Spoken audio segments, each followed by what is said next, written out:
Hey guys, welcome to Hip Hughes History. We're going to catch you up with a little bit of some current events right now because it looks like we have the makings of a Supreme Court case, maybe. The House of Representatives versus President Obama. How do you like those beans? Let's check it out. It was in the paper yesterday. John Boehner planning to sue the President of the United States for not faithfully executing the law. What's going on? What's that all about? Stick around and we'll try to explain.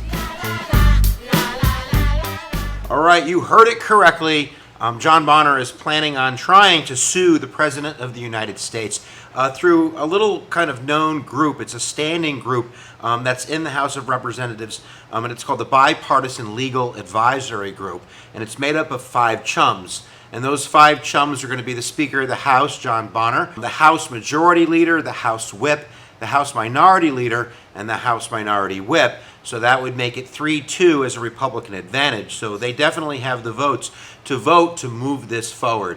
And basically what it comes down to is that John Boehner is saying that the President of the United States is overstepping his inherent powers of the President and that he's not, as his oath commands him to, faithfully executing the law. And Boehner, the main word Boehner is saying in there is faithfully, that he believes, I guess, that he's doing it non-faithfully. What does it really come down to? There's not a lot of specifics right now in this potential lawsuit, but Boehner kind of pointed out 4 or 5 things. First, this really goes back to 2011. This group, Bipartisan Legal Advisory Group, was first put together trying to kind of go after Obama and file a lawsuit because he was not defending DOMA, the Defense of Marriage Act. As that court case went to the Supreme Court, the administration said, look, we're not going to defend it anymore. We don't believe in it anymore, that we believe that gay citizens should be able to go between states and carry their rights and privileges with them.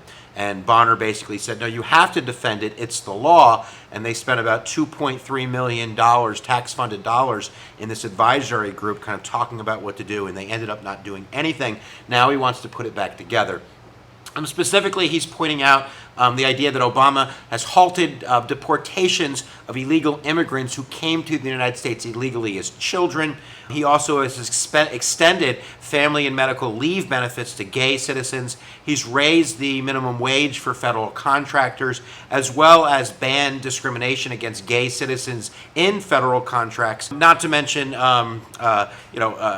kind of extending deadlines in Obamacare and some environmental regulatory things that the president has done as it relates to the environment. Those are the things that Boehner is saying Obama has done wrong. And he says, look, we tried to pass a law. The law won't go to the Senate in order to rein him in. We're not going to do impeachment, so maybe this is the next best thing. So let's take a look at it from kind of the GOP perspective, the right perspective, and then from the left perspective, and then we'll leave all the rest for you kiddies out there in internet.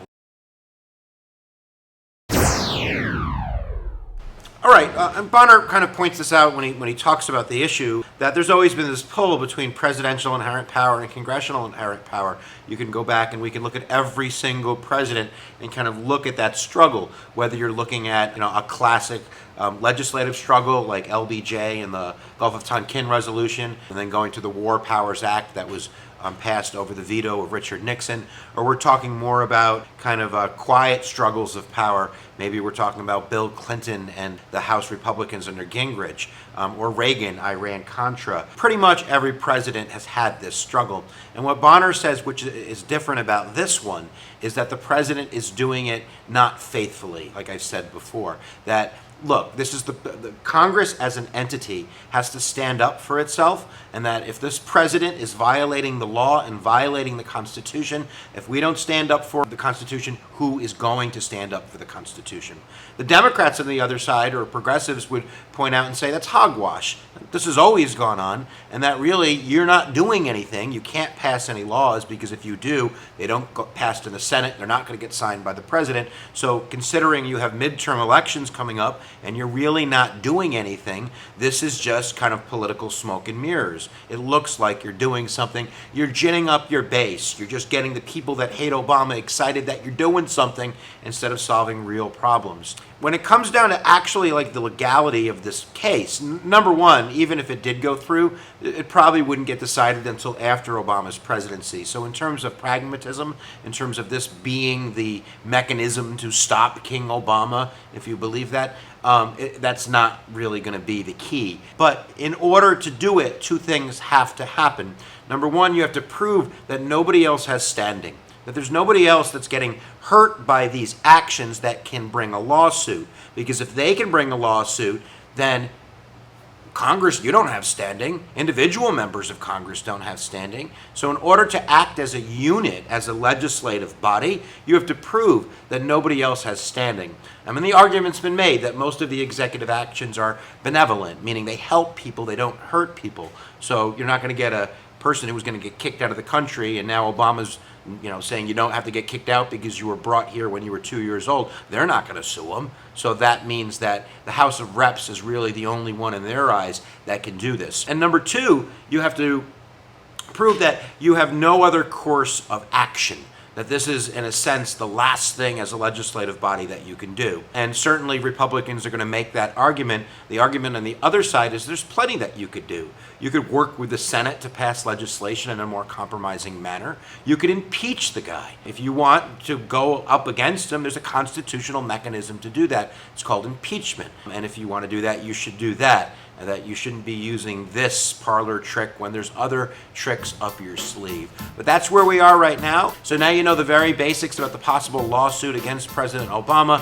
Maybe you think it's hogwash. Maybe you think it's the truth. Maybe you think you should leave it down in the comments below. And you should subscribe to Hip Hughes History because it's the right thing to do. All right, giddy up for that, guys. Where attention goes, energy flows. We'll see you next time when we do some of the teaching and you're doing some of the learning.